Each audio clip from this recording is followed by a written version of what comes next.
So you're back with us for more Wine Talk, Wine Geeks at Play. One of the other places that we stopped, and it was something we hadn't planned on going to. It wasn't necessarily even one that we knew of, but we'd seen the sign and we thought we should cruise down there and check that out. It was right when they were opening the tasting room, just a block off of Main Street where all the tastings are. Not all, the majority. And it was Cotes de Ciel. I believe it's Ciel. Ciel? Yes. Could be. One of the things that really, I think, tempted us was some of the unique varietals that they had. One in particular that I really love is called Nebbiolo.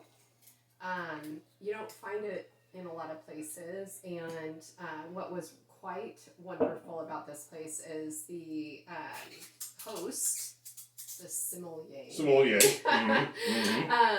Was Paul. so. I almost apologize. His name was Paul. I have his card. I just don't remember off the top of my head. He was so fantastic. It was kind of funny because and this is good, a good point to don't judge a book by its cover.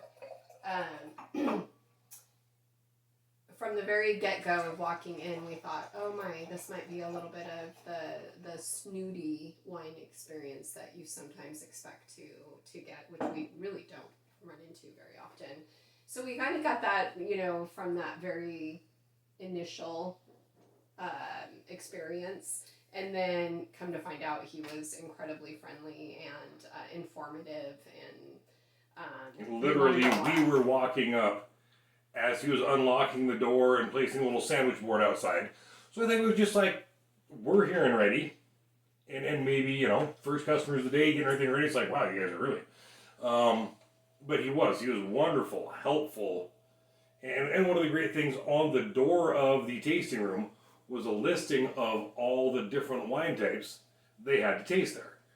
And one of the things that caught my eye was Cheval. I don't remember which exactly it is. And I believe that's a vineyard name or vineyard area. It's a Red Mountain. They do a lot of Red Mountain fruit there. And that's something that we absolutely love are the Red Mountain wines. So it's Counoise, and a little fun fact is it's always fun to learn how to pronounce these wine names correctly. And so I was not familiar with Counoise at first, and he was saying that in the French, I did take 4 years of French, but that was a really long time ago. But apparently, way kind of down like there on the bottom. I don't know if you can get a chance to read that clear on the bottom there. Yeah, it's kind of like in our language where the silent E makes your vowel long. Well, the silent E in French makes your S say S. So this is, instead of Counoise, it is Counoise. And it is a unique varietal of grape that is not grown to an extensive amount. Unfortunately, I don't remember the numbers as far as acreage. Yeah, go see Paul and get those numbers. Yeah, go see him. But it's not quite often used on its own. It's been blended. Paul gave us a whole lot of information on the history of the Counoise and Red Mountain and the soil, the terroir, the growing conditions for the grapes, and what they do for the various varietals. Almost saying the same thing twice. But the one that I just opened here is the Counoise. This is one actually we've been looking forward to since we bought it. Thoroughly enjoyed it there in the tasting room. It's got just that little bit of, I call it a petrol smell. It's not like alcohol, like the wine's gassing off too much, but you just kind of get that something special to it. You can smell the dark, rich, red fruits type scent. More like baking fruits and not so much like when you think of the smell of a fruit pie or what I say is, the wines that smell like a McDonald's fruit pie. No, not for me. This has more of like the real fruit smell. And very, very well done wine. Very, like, Counoise was something totally new to me, and it's something we'll be looking forward to now. This is one, if you're in Walla Walla, stop by there to get a tasting. Very cool tasting racks that I believe those are the ones his father made. They have a really cool little wine display box that is one I think his father-in-law made, or I might have those two backwards. But That was correct. good woodwork. There's a 27-year-old Merlot vine, I believe it was, that's hanging on the wall in there. Obviously not growing still. But just a well done tasting room, good feel, great guy to talk to, and the wines are fantastic. They are, and he had such really fun details that maybe I hadn't understood before. He was explaining they have a Merlot, and I'm not really a Merlot fan. But he was explaining how, depending on where you get your Merlot, especially sort of the Western Washington region, maybe your Western United States region, has a tendency to add some sugar reserves to their Merlots. Back sugars or back sweeteners, something like that is what he called it. Is what he called it, like 4%. And it just really gives a different flavor to the wine. And I've always thought Merlot kind of tasted sweet, while not being really a wine that most people would say is sweet. I really detect that extra sugary flavor, and so it really made sense. And it also makes sense why when you go to a nicer, like more maybe authentic winery and you taste their Merlots are completely different. They just have a better body, a better boldness. It's really more not wine comparable. And less fruit punch. Yeah, it's really not comparable to an inexpensive Merlot, and now I know why. Yeah. So that's fun. So one of the favorites we bought there was the Counoise. Really, again, I mean, that's why I just poured a glass of. It's warming, it's rich, it fills me up with flavor. It is just, this is one of those that, hang on, I'm having a good glass of wine. And I just really can sit and enjoy just the wine. We got their Syrah, which is just kind of our go-to. We love Syrahs. Again, Eastern Washington, obviously. Punchy, as Denise would call it. It's got a little spark to it. There's something that's like, ooh, I like that flavor to their Syrah. And what actually brought me into that winery, what made me say, oh yes, let's go, is their Nebbiolo, which you don't find at a lot of wineries. And I got a little bit of a story on why that is. Nebbiolo grapes happen to be one of those that are just really sensitive. They cannot have direct sun. They need a lot of shading during like that afternoon sun. So it just takes a lot of effort to grow a Nebbiolo varietal grape, which makes sense to me. Just logically, that's why you wouldn't find them very often.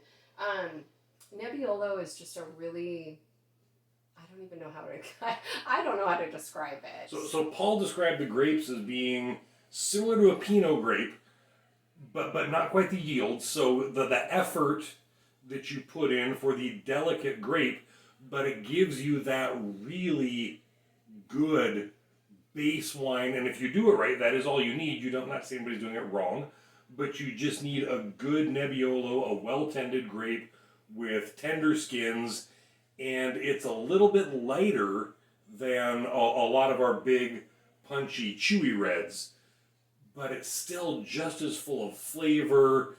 There's still a depth to it that is really, really quite wonderful. And apparently that the grapes used for this varietal they're a little bit thin-skinned, so they can burn really easily. And it was just really fun to listen to it, and also gives you an appreciation for what goes into these different varietals of wine.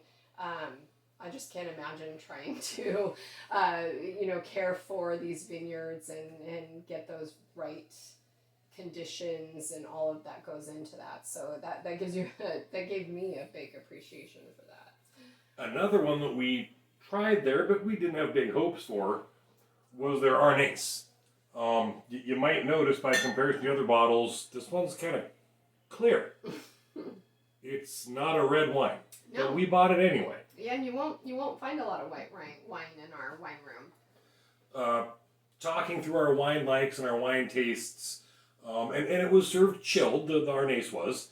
And as we talked about wine, trying the first tasting of it, Paul said, what's left in your glass warm up? We'll come back to it later. You'll like it more when it's warmer. If you like red, this is a red wine lover's white wine. And he was 100% correct.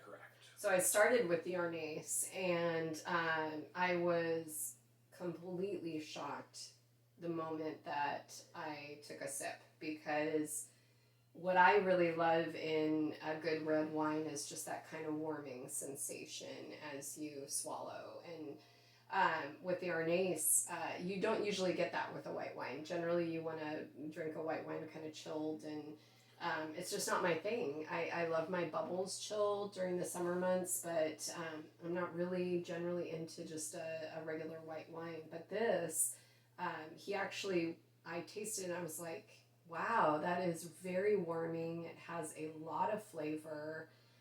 It's really kind of bold. And that's when he told us it's the red wine drinker's white wine. And he said, let it set for a while. So I actually just took about half of the tasting. You took a little bit. And then we let it set for the remainder of our time there, which was quite a long time because we listened to all he had to offer, which was really fun. And it's actually a white wine that you could drink room temperature, which is what I like. I'd prefer. One of the other great things was at one point he took there's various wine glasses that they serve the different wines in, and there's Pinot glasses, and there's Syrah glasses, and there's Bordeaux glasses, and I didn't really have all the names straight to begin with, but Paul taught us about this while we were there. And at the end of our tasting, he lined up all of our glasses, went and got a bottle, and poured some from that bottle in my 3, and poured some from that bottle in Denise's 3, talked to us for a minute, discussed the shape of the glasses, the names of the glasses, and then said, now smell each one of those glasses. It's the exact same bottle. He poured it right in front of us. Each one smelled different. If I just walked in and grabbed those, I would assume there were 3 different wines. And then he said, now taste the different wines in each glass. And they even tasted different based on what glass they came out of. The circumference of the opening, the shape of the body, whether it was kind of a slightly more traditional like a Bordeaux glass, or a Syrah glass, or the big bulbous Pinot glass, that really changed it. And Denise actually liked it. It was a state Syrah that he poured us, which was wonderful. Denise actually liked it best out of the Bordeaux glass. I actually liked it best out of the Syrah glass. And he looked at each of us and said, then that's the right glass. Forget the pretentiousness. Forget all the, you drink your Bordeaux's out of a Bordeaux.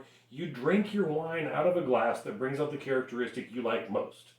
So we'll be buying a few more glasses of different characteristics to go with our different wines to experiment with. And that was just one of the little free bits of education Paul offered while we were there. Was a really fruitful, pun fully intended, trip to the wine tasting room. It really was, and for anyone wanting to try out some wines, I think there's kind of an assumption that you need to know a lot when you want to try some wines, but you really don't. So many people are very approachable, excited to talk about wine. It's such an experience. There's so many stories, so much history, so much science. There's just so much to know, and it's interesting, and they really don't mind if you don't know a lot. And ask them your base level questions, or if you know a lot, ask them some pretty high level questions. Yeah. These people make their living knowing wine, and they would love to see all of us enjoy it more, and they'll help with that. So it's worth the conversation. And he ended it, and I loved this, he ended it with, so what was the right glass for that wine? And of course, we're like, well, Syrah glass, because it's a Syrah wine. And he's like, nope, it's the one that you liked the wine with. That's the right glass for that wine. Which I think just kind of sums up everything of you don't need to know anything specific about wine to enjoy wine. But I now know that the glasses change the flavor, so I now get to experiment with that and figure out how I like my wines better. Absolutely. So thank you, Paul. Thank you, Ciel. If you're in Walla Walla, I definitely say pop down there, get a little tasting and a whole lot of information. Absolutely. He had the topographical relief map of the Willamette Valley, the Missoula floods, discussed the dirt, wine geeks at play. Sorry, but thoroughly enjoyed getting the knowledge that he offered while we were there, enjoying the wine that he offered also. So, cheers to Walla Walla.